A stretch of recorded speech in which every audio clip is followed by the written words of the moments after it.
తెలంగాణ తొలి దశ ఉద్యమంలో పాల్గొన్న కుటుంబాల నుంచి వచ్చాము కాబట్టి ఆ ఆకాంక్ష మాకందరికి కూడా చాలా ఎక్కువగా ఉంటుంది. మీతో సమానంగా ఉంటుంది. పాల్గొన్న కుటుంబాల నుంచి వచ్చాము కాబట్టి ఆ ఆకాంక్ష మాకందరికి కూడా చాలా ఎక్కువగా ఉంటుంది. మీతో సమానంగా ఉంటుంది. ఖచ్చితంగా అందులో ఉద్యమాకాంక్షలు మాకు అంతకంటే ఉంటాయి. అస్తిత్వాన్ని గుర్తించే ఒక విజ్ఞత కూడా మాకుంటుంది. ముఖ్యంగా అంటే దీనికి సంబంధించి సరే ఇది పర్సనల్ ఇది తీసేద్దాం. ప్రధానంగా ఇక్కడ మీడియా అండ్ పాలిటిక్స్ ఈ రెండింటి మధ్యలో కూడా మీరు ఇచ్చారు కదా, తెలంగాణలో మీడియా పరిణామాలు పర్యవసానాలు. ఖచ్చితంగా దీని గురించి అందరం కూడా చర్చించాలి. అందులో ప్రపంచంలో మీడియా అనేది ఆవిర్భవించినప్పుడు ఒక వ్యాపార సందేశం షేర్ మార్కెట్ గురించో లేదంటే ఇంకొక దాని గురించో కొన్ని దేశాల్లో వస్తే, ఇంగ్లాండ్ లాంటి దేశాల్లో రాజరికపు రహస్యాల్ని బయటకు తీసుకొచ్చి ప్రజల్లో ఇంట్రెస్ట్ క్రియేట్ చేయడానికి మీడియా ఇంకొక దేశాల్లో పుడితే, భారతదేశ మీడియా మాత్రం కేవలం భారతదేశ స్వాతంత్రం కోసమే పుట్టిందండి. అది మన దేశ అస్తిత్వం కోసమే భారతదేశంలో మీడియా పుట్టింది. అందుకే భారతీయ మీడియాకి ఎప్పుడు కూడా భారతదేశంలో జర్నలిజంలో పనిచేసే భారత మీడియా సంస్థల్లో పనిచేసే జర్నలిస్టులు అందరూ కూడా ప్రజల ఆకాంక్షలను irrespective of region or caste, అది ఇప్పుడు నేను చెప్తే కొంచెం అతిశక్తిగా ఉంటుంది ఈ రోజున్న పరిస్థితుల్లో. ఎందుకంటే మనందరం కూడా ఏదో ఒక దశలో ఏదో ఒక వివక్షలు అనుభవించిన వాళ్ళమే. వీటన్నిటికీ అతీతంగా ఖచ్చితంగా దేశ స్వాతంత్రం అనే ఒక మహోద్దేశంతో భారతదేశంలో మీడియా పుట్టింది. ఆ తర్వాత సమాజంలో ఉన్న అంతరాలన్నీ తొలగించాలి అని చెప్పి సమాజం కోసం కూడా ఆ రోజు మీడియా కృషి చేసిందండి. ఇదంతా కూడా జర్నలిస్టులే ఎక్కడ ఏ మూల, ఎందుకంటే ఈవెన్ పెట్టిన అంటే క్యాపిటలిస్టిక్ సంస్థల్లో ఉన్నప్పటికీ కూడా ప్రజల ఆకాంక్షల్ని మన ఉద్యోగాలు పణంగా పెట్టి తీసుకెళ్ళాము. లేదంటే ఖచ్చితంగా ఏదో ఒక స్పేస్ దొరకడానికి ఎన్నో ఒక రకాలుగా అది మ్యానిపులేట్ చేయడం అయితే ఏంటి ఏదైనా చేసి ఖచ్చితంగా ప్రజల ఆకాంక్షల్ని వినిపిస్తూనే ఉన్నాము. దాంట్లో భాగంగానే తెలంగాణ ఉద్యమం వచ్చింది. ఉద్యమ సందర్భంగా కూడా ఆ రోజు సరే మీడియా ఒక ప్రాంత పెట్టుబడిదారుల చేతుల్లో ఉంది అని అనేది అందరూ కూడా భావించారు. ఆ సందర్భంగా ఉద్యమాన్ని ఇచ్చే క్రమంలో కూడా ఎవరి అంటే పెట్టుబడిదారుడు మీడియా అనేది ప్రజల కోసం ఇవ్వరు కదండి. వాళ్ళ ఆకాంక్షలకు అనుగుణంగానే వాళ్ళ ప్రయోజనాలకు అనుగుణంగానే ఖచ్చితంగా వాళ్ళ వార్తలు ఇస్తారు. దాంట్లో కూడా ఈరోజు నా చుట్టూ ఉన్న మా సోదరులందరూ కూడా ఆ సంస్థల్లో పనిచేస్తూ కూడా తెలంగాణ నినాదాన్ని సమర్థవంతంగా వినిపిస్తూ యాజమాన్యాలతో కూడా యాజమాన్యాల తల వంచి ఆ నినాదాన్ని వినిపించగలిగారు, ఆకాంక్షను ముందుకు తీసుకెళ్లారు. అది మనందరికీ కూడా తెలిసిందే. ఆ నేపథ్యంలోనే ఆ తర్వాత తెలంగాణ రాష్ట్రం వచ్చింది. ఈ సందర్భంగా కొన్ని అంశాలు నేను కూడా రైజ్ చేస్తున్నానండి. ఒకటి, తెలంగాణ అస్తిత్వం అంటే కేవలం ఒక రాజకీయ పార్టీలో ఒక నాయకుడికి సంబంధించిన అస్తిత్వమా లేదంటే మొత్తం తెలంగాణకి సంబంధించిన అస్తిత్వమా? అదేవిధంగా మీరు బనకచెర్ల గురించి పోలవరం గురించి ఇలాంటి వాటి మీద ఎత్తారు. ఎస్, నేను అగ్రి. ఖచ్చితంగా బనకచెర్ల తెలంగాణ ప్రాంతానికి నష్టం చేస్తున్నప్పుడు, ఈ ప్రాంతం నుంచి వార్తలు ఇస్తున్నప్పుడు ఖచ్చితంగా ఈ ప్రాంతానికి ఏ ప్రాజెక్ట్ అయితే అన్యాయం జరుగుతుందో, ఏ అంశం అన్యాయం జరుగుతుందో దాన్ని మీడియా ఈ ప్రాంతంలో ఉన్నప్పుడు ఈ ప్రాంత ప్రజల మనోభావాలను కానీ ఈ ప్రాంత ప్రజల అవసరాలని ప్రయోజనాలని దృష్టిలో పెట్టుకునే మీడియా ఇవ్వాలి. అది బనకచెర్ల అయితే ఏంటి, లేదంటే ఈవెన్ భూములకు సంబంధించి ఫార్మాసిటీలు, లేదంటే ఈ భూములు కానీ ఏ అంశాలైనా ఈవెన్ పెట్టుబడులు వచ్చేప్పుడు ఇక్కడ ఏదైనా ప్రాజెక్ట్ వచ్చినప్పుడు దీనికి వ్యతిరేకంగా చేయడం ద్వారా ఇంకొక రాష్ట్రానికి తరలి వెళ్లే విధంగా ఇవన్నీ కూడా చేయకూడదు ఖచ్చితంగా దీనికి సంబంధించి. కానీ ఇక్కడ ముఖ్యంగా దీనికి సంబంధించి ఫస్ట్ మహాన్ న్యూస్ అని మీరు అన్నారు కాబట్టి మా వైపు నుంచి నేను కొన్ని క్లారిటీస్ ఇస్తాను. ముఖ్యంగా ఈరోజు ప్రింట్ మీడియా నుంచి ఎలక్ట్రానిక్ మీడియా వచ్చిందండి. అందరం ప్రింట్ మీడియాలో పనిచేసాము, ఆ తర్వాత ఎలక్ట్రానిక్ మీడియాలో పనిచేసాము. ప్రింట్ మీడియాలో విషయం మీద మనం సమగ్రంగా రాస్తే, పూర్తిగా రీసెర్చ్ చేసి రాస్తే, ఎలక్ట్రానిక్ మీడియాకి వచ్చేసరికి సెన్సేషనలిజాన్ని తీసుకొచ్చాం. ఆ సెన్సేషనలిజంలో భాగంగా కూడా కనీసం ఒక 10 లైన్లన్నా కూడా సెన్సేషనలిజం వైపుగా రాసేవాళ్ళం. కానీ ఆ తర్వాత ఈరోజు డిజిటల్ మీడియా వైపు వచ్చినప్పుడు పూర్తిగా జర్నలిజం అనేది థంబ్నెయిల్ జర్నలిజంగా మారిపోయింది. ఆ థంబ్నెయిల్ జర్నలిజంలో ఒక పెద్ద వ్యవస్థలో ఇక్కడ ఉన్న జర్నలిస్టులు అందరికి కూడా తెలిసి వచ్చారు. అందులో కొన్ని ఛానల్స్లో ఇప్పుడు రెండు రకాలు ఉంటాయండి. మనకి మీడియా సంస్థల్లో కూడా 2 రకాలు ఉంటాయి. ఎడిటోరియల్ పాలసీలో పూర్తిగా రిజిడ్గా ఉండే సంస్థలు ఉంటాయి. అదేవిధంగా చాలా లిబరల్గా అంటే అన్నీ కూడా కట్టడి చేసి ఒక ఏమంటారు మెకానిజం, ఒక ఫ్లో ఉంటుంది కదా కింద నుంచి కూడా ఎడిటోరియల్ ఫ్లో.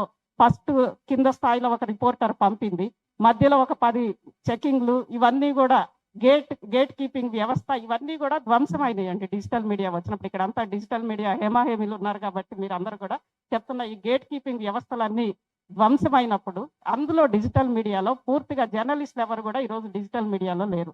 అందులో ఎక్కువ మంది అంటే మీరు ఫ్రంట్ రోలో కనిపించే మీరు కాదండి, అనుకునే టెక్నీషియన్స్. ఇది టెక్నాలజీతో కూడిన మీడియా కాబట్టి కొంత ఐటీ ప్రొఫెషనల్స్ ఇంకొకళ్ళు అక్కడికి వచ్చారు కాబట్టి వాళ్ళ మీద ఉండే ఒక ప్రెషర్ ఏంటంటే దేనికి ఏ thumbnail పెడితే ఎన్ని వ్యూస్ వస్తాయి అది మాత్రమే వాళ్ళు చూస్తున్నారు.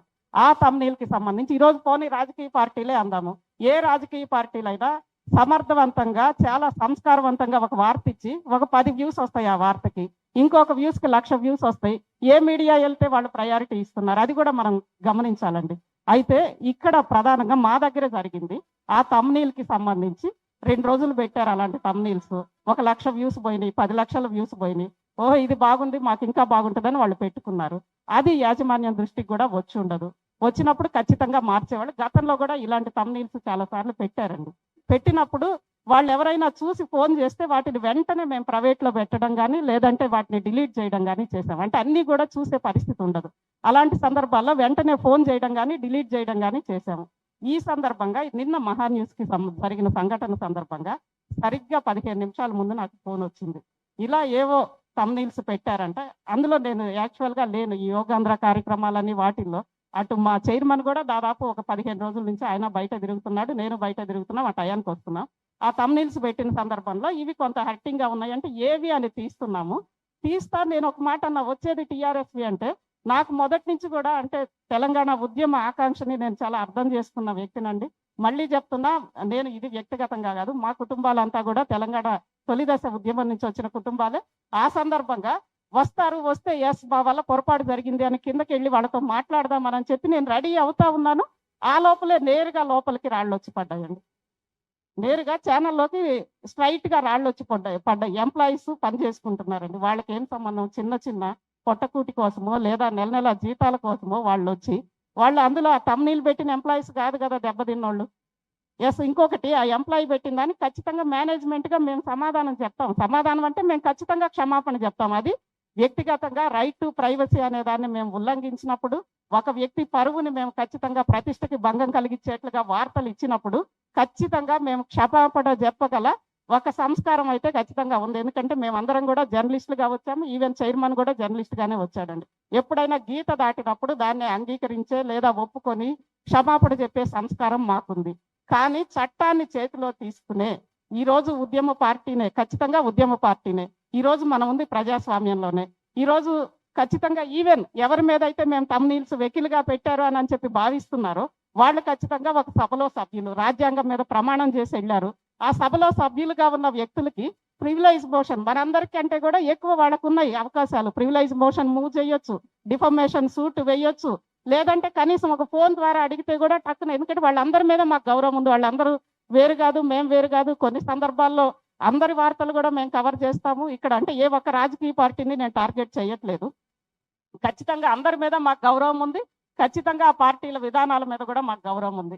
అన్నింటినీ మించి ప్రాంతీయ అస్తిత్వాల మీద మాకు అపారమైన గౌరవం ఉంది. ఆ నేపథ్యంలో ఒక్క మాట లేదా ఇది జరిగింది అని చెప్పి ఒక మెసేజ్ పెట్టినా కానీ టక్కున ప్రైవేట్లో పెట్టేవాళ్ళం. గతంలో కూడా ఇది జరిగిందండి, ఎన్నో సందర్భాల్లో జరిగింది. వాటిని తీసి ప్రైవేట్లో పెట్టాము. ప్రైవేట్లో పెట్టి మేమే ఎన్నోసార్లు క్షమాపణ కూడా కోరామండి. ఖచ్చితంగా ఎన్నోసార్లు కోరాము క్షమాపణ కోరిన సందర్భాలు నాయకులకి తెలుసు, మాకు తెలుసు. ఎన్నోసార్లు క్షమాపణ కోరాము పొరపాటు దొర్లింది అని. ఎందుకంటే ముఖ్యంగా మీడియాకి సంబంధించి మనం అందరం కూడా మేము కూడా అంటున్నాం ఇది యాక్చువల్గా భావ ప్రకటన స్వేచ్ఛ మీద జరిగిన దాడి కదా అని అంటున్నాం. కానీ భావ ప్రకటన స్వేచ్ఛ, అదేవిధంగా రైట్ టు ప్రైవసీ, అదేవిధంగా వ్యక్తిత్వ హననాలకి వాటన్నింటినీ మించి మన సెల్ఫ్ రెగ్యులేషన్, ఒక స్వీయ నియంత్రణ, వీటన్నిటి మధ్య సమన్వయంతో మీడియా పోవాల్సిన అవసరం ఖచ్చితంగా ఉంది. దాన్ని మేము కూడా అంగీకరిస్తున్నాము. ఖచ్చితంగా అందరం కూడా అదే దిశలో పోవాలి అనేది. ఇది ఎవరైనా సరే ఒక్క వ్యక్తికో లేదా ఒక వ్యక్తికి మీద వ్యక్తిత్వ హననం జరిగినప్పుడు అది ఒక్కటి అంటే అందరు వ్యక్తులు సమానమే. ఎవరికి వ్యక్తిత్వ ఆ రోజు నుంచి కూడా ట్రోల్స్ నేను చూస్తుంటే ఈవెన్ నా మీదే నేను మాట్లాడిన ఒక వీడియో కింద చాలా గందరగోళంగా మా కుటుంబాలు ఉంటాయి కదా, అఫ్ కోర్స్ మా కుటుంబాలు ఉన్నాను, మేము అలాంటివి ఏం లెక్క చేయము. అంటే వ్యక్తిత్వ హననాలకు సంబంధించి నేను ఇక్కడేం ఛాలెంజ్ చేయట్లేదు. ఎందుకంటే ఒక మహిళ అండి, నేను మహిళని ఫస్ట్ టైం అంటున్నా. జనరల్గా నేను జర్నలిస్ట్ గానే ఉన్నా, అందరి మధ్యలో కూడా ఎప్పుడు జర్నలిస్ట్ గానే ఉన్నా. మాకు సంబంధించి లేనిపోని చాలా దరిద్రాలన్నీ కూడా అంటగడతా అక్కడ రాసినా కానీ ఒక జర్నలిస్ట్ గా ఈ ఫీల్డ్ లోకి వద్దాము అని అనుకున్నప్పుడు ఒక మంచి అంటే ఉమెన్ ఫ్రంట్ రోల్లో అవకాశం ఉండదేమో అనుకున్న ఫీల్డ్ లోకి రావాలి అని అనుకున్నప్పుడు వీటన్నింటినీ కూడా మేము ఊహించే వచ్చాం. కాబట్టి ఇవన్నీ కూడా మేమేం లెక్క చేయము. బట్ ఎవరికైనా వ్యక్తిత్వ హననాలు అనేవి ఎవరికైనా ఉన్నాయి. డిజిటల్ మీడియా ద్వారా ఎవరు వ్యక్తిత్వ హననం చేసినా ఖచ్చితంగా దాని మీద కఠినమైన చర్యలు తీసుకోవాలి. ఈరోజు ఇప్పుడు కూడా అడుగుతున్నాం. మేము పెట్టిన తమ్నీళ్ళు సరే ఆ 5 నిమిషాల్లోనే పెట్టాము. నేను కిందకు వచ్చి మాట్లాడదాం అనుకున్నా. నేనంటే ఇలాంటి టైపు నిరసనని నేను అసలు ఊహించలేదు. బయటకు వచ్చి వాళ్ళు నిరసన చేస్తారు, కిందకెళ్ళి మాట్లాడదాము, మనస్ఫూర్తిగా క్షమాపణ చెప్దామని అనుకున్నామండి. కానీ అసలు క్షమాపణ చెప్పే అవకాశం ఏది? టకటక లోపలికి ఆ రాళ్ళు వేయడం ఏంటి, కెమెరా ట్రైప్యాడ్లు తీసుకొని ఆ లోపలికి రావడం ఏంటి? ఇదంతా కూడా మనం సమర్థిద్దామా?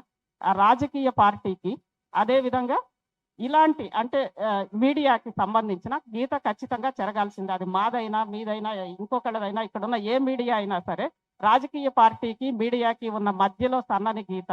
జర్నలిస్టులకి రాజకీయ పార్టీలకి జర్నలిస్టులు అందరూ కూడా ఒక ప్రాంతం గురించో తాము ఎక్కడి నుంచి వచ్చామో దాని గురించో దేని గురించి అయినా ఉద్యమించవచ్చు. జర్నలిజం అనేది సమాజంలో ఒక రకంగా ఒక అభివృద్ధి కోసం మనందరం కూడా సమాజాన్ని మంచి సమాజ నిర్మాణం కోసం మనం ఈ ఫీల్డ్లోకి వచ్చాం కాబట్టి మనం ఏ సమాజానికి ప్రాతినిధ్యం వహిస్తున్నామో ఆ సమాజాన్ని ముందుకు తీసుకెళ్ళడానికి మనందరం కూడా పోరాడవచ్చు. కానీ ఒక రాజకీయ పార్టీతోనే మనం ఆ పోరాటం చెయ్యాలా?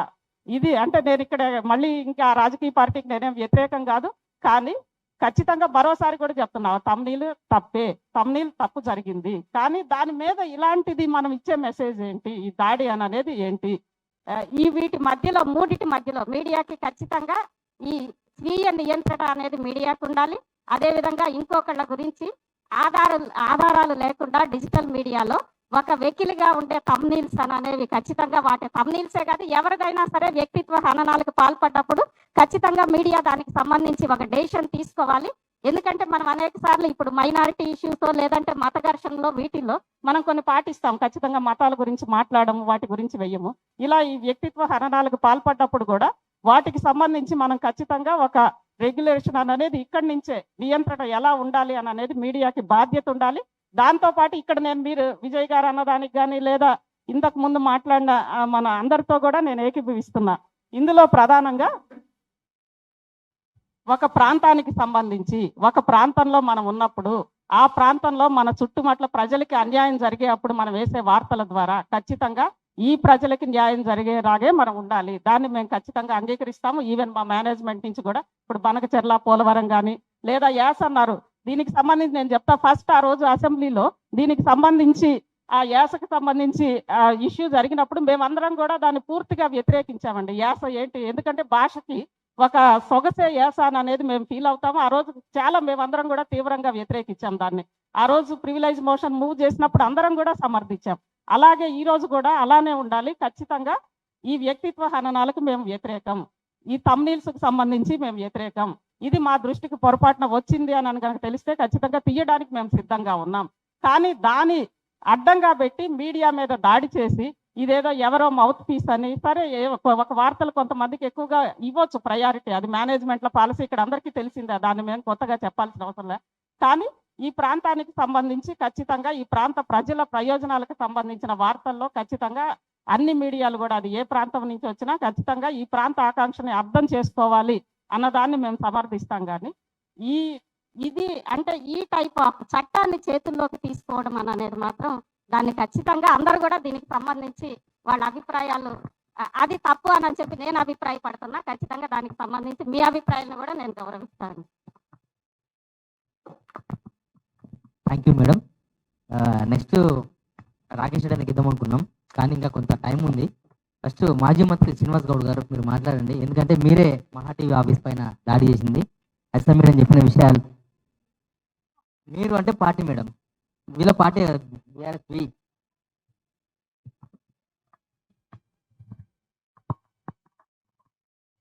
ఇక్కడ నేను చివరి వరకు కూడా పార్టీ నుంచి వచ్చారని అనేది మేము అసలు నమ్మలేకపోయామండి. ముఖ్యంగా నేనైతే నమ్మలేకపోయేది బీఆర్ఎస్ మా మీద దాడి చేయటం ఏంది అని. ఎస్ మీరు కాదండి, మేమైతే మీరందరూ కూడా మీరు చేసిన తీర్మానమే అనుకుంటా. 2009 జేఏసీలో చేసుకున్న తీర్మానం హింసాత్మక ఉద్యమంలో హింసాత్మక పందా వద్దు అని చెప్పి.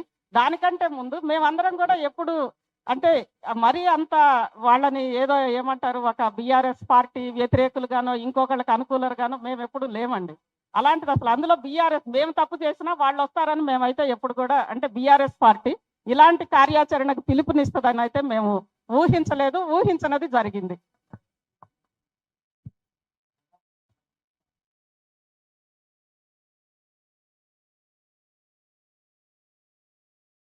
నా ఒపీనియన్ చెప్పా. మేము ఇచ్చిన తమ్నీల్స్ ఎవరికైనా ఇక్కడ మేము అసలు భయపడట్లేదండి. ఎస్, మేము అసలు భయపడట్లేదు. కానీ ఆ తమ్నీళ్ళు ఒక ముఖ్యంగా ఎవరి మీద అయితే వేసామో వాళ్ళ మనోభావాలు దెబ్బతిన్న దాన్ని మేము అందరం కూడా చింతిస్తున్నాము. అలాంటి సందర్భం వచ్చినప్పుడు వాటిని వెనక్కి తీసుకోవడానికి మేము సిద్ధంగా ఉన్నాము. కానీ దానికి సమాధానంగా చేసిన దాడిని అయితే మాత్రం ఖచ్చితంగా తీవ్రంగా వ్యతిరేకిస్తున్నాం.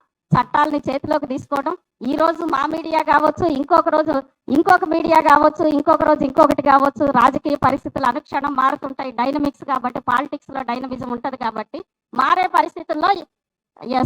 పరిస్థితుల్లో ఎవరికైనా ఇది జరుగుతుంది. ఆ జరిగిన దాన్ని ఖచ్చితంగా తీవ్రంగా ఖండించాలి. ఇది పద్ధతి కాదు అని అనేది ఇంకొకసారి నేను మళ్ళీ చెప్తున్నాను.